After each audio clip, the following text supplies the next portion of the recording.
ஜெயமோகன் எழுதிய புத்தகம் பனிமனிதன் பாகம் 23. ஏன் அந்த மாதிரி ஒரு இடத்துக்கு மட்டும் தீரன் உள்ள நுழைய முடியல சொல்கிறேன். எங்கள் ரகசிய புத்தகத்தில் அவனை பற்றி நிறைய குறிப்புகள் உண்டு. அப்புறம் யதிகளை பற்றின நிறைய குறிப்புகளும் உண்டு. அந்த யதிகளை நீங்கள்லாம் பார்க்க போனோன்னா முதல்ல நீங்கள் கடலை தாண்டி போனோம். கடலா? இமயமலையை எங்கள் ஊர்லேருந்து கடலை கண்டுபிடிச்சாங்க அப்படின்னு பாண்டியன் குழப்பத்தோடு இருக்கான்.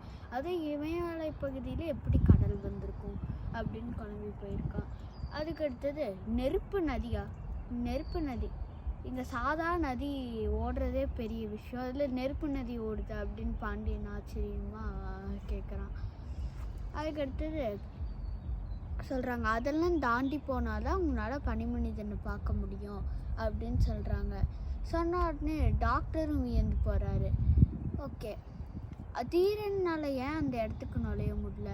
அதாவது புத்தர் அது மாதிரி ஒரு இடத்த ஏன் உருவாக்குனாருன்னா, எங்கள் ஊரில் கூட அடிக்கடி இமயமலை பகுதியில் பூகம்பம் வரும். அதனால எங்கள் ஊரில் என்ன பண்ணுவாங்கன்னா, கட்டி எடுத்துகிட்டு போயிடுவாங்க. அந்த விதைகள்லாம், விவசாய பயிர்கள்லாம் நாசமாயிரும். அதனால விதைகள் மட்டும் கட்டி எடுத்துகிட்டு போவாங்க அடுத்த அறுவடை செய்கிறதுக்கு. அதை எடுத்துகிட்டு போய் இமயமலையோட உச்சியில் கட்டி வச்சுருவாங்க. நம்ம ஊரில் எப்படி கோயில்கள்லாம் கோபுரம் இருக்கோ, அங்கே இமயமலை உச்சியில் போய் அந்த பாத்திரத்தை ப்ரிசர்வ் பண்ணி வச்சுப்பாங்க. அப்புறம் திருப்பி அடுத்த அறுவடை அப்போ எடுத்துப்பாங்க. அந்த இடத்துல வச்சா மட்டும்தான் தீரன் அதை எதுவும் பண்ண மாட்டான். இமயமலை பகுதியில் அதான் நாங்கள் போய் வைக்கிறோம். இப்போ உங்களுக்கு எல்லாம் புரிஞ்சிருக்கும். இது புத்தர் தீரன் அந்த இடத்துக்கு மட்டும் அலோவ் பண்ண மாட்டார் அப்படின்னு சொல்கிறாங்க அவங்க. அது மாதிரி சொன்ன உடனே பாண்டியன் புரிஞ்சுக்கிறான். அதுக்கடுத்து நாங்கள் எங்கள் பயணத்தை தொடங்குகிறோம், நீங்கள் உங்களோட பயணத்தை தொடங்குங்க அப்படின்னு எல்லோரும் போகிறாங்க. அதுக்கடுத்து கிம் கொஞ்சம் தூரம் நடக்கிறான், அவங்களும் நடக்கிறாங்க. டாக்டர், அதுவும் அந்த மலைக்கு அப்பால் தான், அதோ சொன்னல கோபுரம் மாதிரி ஒரு மலை நின்னது, அதுக்கு அப்பால் இருக்குன்னு, அதோ அந்த மலையை தாண்டி போனோன்னா நம்ம போயிடலாம் டாக்டர் அப்படின்னு சொல்கிறாங்க. அவங்க நடந்து போய்கிட்டே இருக்காங்க, போகிறாங்க. அந்த மலையை தாண்டி போய் பார்த்தா அந்த பிட்சு சொன்ன மாதிரியே ஒரு கடல் இருக்குது பாண்டியனில். அவரையா போய் நம்ம கடல் அங்கே இருக்குமா இங்கே இருக்குமான்னு நினச்சோம் அப்படின்னு அவனே குழம்பி போகிறான். இங்கே எப்படி டாக்டர் இமயமலையில் ஒரு கடல் வந்திருக்கோம்? ரொம்ப ரொம்ப வருஷங்களுக்கு முன்னாடி பார்த்திங்கன்னா பாண்டியன் யுரேஷிய கண்டம் அப்படின்றது தான் அழைக்கப்பட்டது.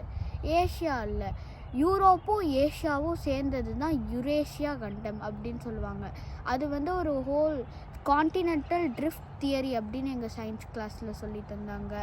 அதாவது இந்த உலகத்தில் இருக்க எல்லா கண்ட்ரிஸும் முதல்ல சேர்ந்து தான் இருந்தது, அப்புறம் எல்லாம் பிரிஞ்சிருச்சு. அதுதான் கான்டினென்டல் ட்ரிஃப்ட் தியரின்னு சொல்லுவோம். அதை அந்த எல்லாம் சேர்ந்த பகுதியை நம்ம பான்ஜியான்னு அழைப்போம். இன்னும் கொஞ்சம் நாள் கழித்து நம்ம, அதாவது ஏர்த்தில் நம்ம இப்போ நடக்கிற பகுதி க்ரஸ்ட்டுன்னு சொல்லுவாங்க, அது கீழே மேண்டில் இருக்குது. மேண்டிலில் கன்வெக்ஷன் கரன்சி ஏற்படுறதுனால இப்போ கொஞ்சம் கொஞ்சமாக ஏர்த்தோட க்ரஸ்ட் மூவ் ஆகிக்கிட்டே இருக்குது. க்ரஸ்ட் மூவ் ஆகிறதுனால திருப்பி எல்லா கண்ட்ரியும் சேரும் அப்படின்னு ஒரு பிலீஃப் இருக்குது.